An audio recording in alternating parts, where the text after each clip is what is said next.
Hello बच्चों, let's see the question. कह रहा है कि ionise energy of an element is, तो आयनाइज एनर्जी ऑफ एलिमेंट क्या होती है बेटा? The amount of energy required to remove the electron from an isolated gases atom. मान लीजिए मेरा कोई आइसोलेटेड गैसेस एटम है, ये इससे इलेक्ट्रॉन निकालने के लिए जो अमाउंट ऑफ एनर्जी चाहिए मुझे, उसका बोला जाता है बेटा आयनाइज एनर्जी। वहीं बेटा अगर आप बात करोगे इलेक्ट्रॉन की एंथैल्पी की, तो जो इलेक्ट्रॉन की एंथैल्पी का मतलब होता है, मान लीजिए कोई भी एटम बेटा, उसके अंदर इलेक्ट्रॉन मुझे ऐड करना है, तो उस टाइम जो एनर्जी रिलीज होगी बेटा, तो ये अनाइन बनेगा बेटा।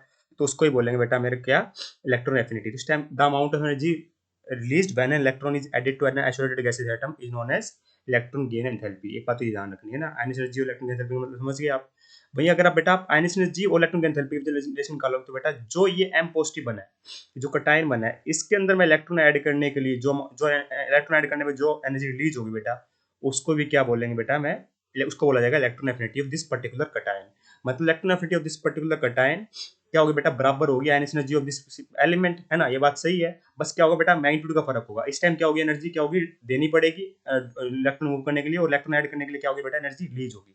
सेम बेटा एनर्जी देनी पड़ेगी, जो उतनी ही एनर्जी रिलीज होगी बेटा, एनर्जी देनी पड़ेगी। जितनी एनर्जी बेटा इलेक्ट्रॉन को रिमूव करने के लिए एक एलिमेंट से देनी पड़ेगी बेटा, ठीक है, उतनी एनर्जी रिलीज होगी जब उस एलिमेंट का एक कटायन होगा उसमें इलेक्ट्रॉन को ऐड करने के लिए। ठीक है, और फर्क क्या होगा, एक को बोलेंगे आयनाइजेशन एनर्जी, एक को बोलेंगे इलेक्ट्रॉन गेन एंथैल्पी। तो ये चेक करते हैं।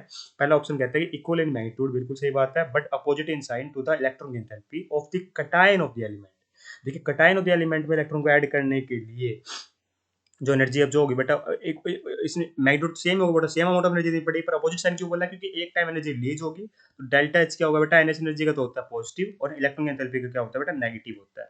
ठीक है, और कटायन की है तो बेटा उसको मैं क्या करना पड़ेगा, इलेक्ट्रॉन को ऐड करने के लिए इलेक्ट्रॉन ऐड करना है मैंने कटायन में, तो कटायन वाले में इलेक्ट्रॉन ऐड करना है और सिंपल एलिमेंट से इलेक्ट्रॉन निकालना है। तो मतलब स्टेटमेंट हमारी परफेक्टली करेक्ट लिखी हुई है।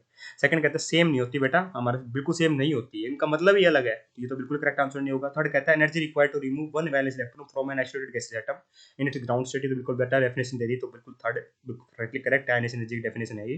फोर्थ कहता है equal in magnitude but opposite in sign to the electron enthalpy of अनायन। नहीं बेटा, अनायन की नहीं।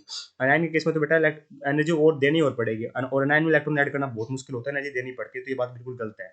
ठीक है, तो अपोजिट साइन तो हम कह ही नहीं सकते, क्योंकि एनर्जी देनी पड़ेगी तो साइन तो सेम ही हो जाएगा अगर देनी पड़ी तो, है ना। तो इसका मतलब फोर्थ ऑप्शन भी परफेक्टली करेक्ट है, तो इनकरेक्ट है, तो ऑप्शन नंबर 1 और 3 परफेक्टली करेक्ट हो जाएंगे। I hope you understand the answer. Thank you so much.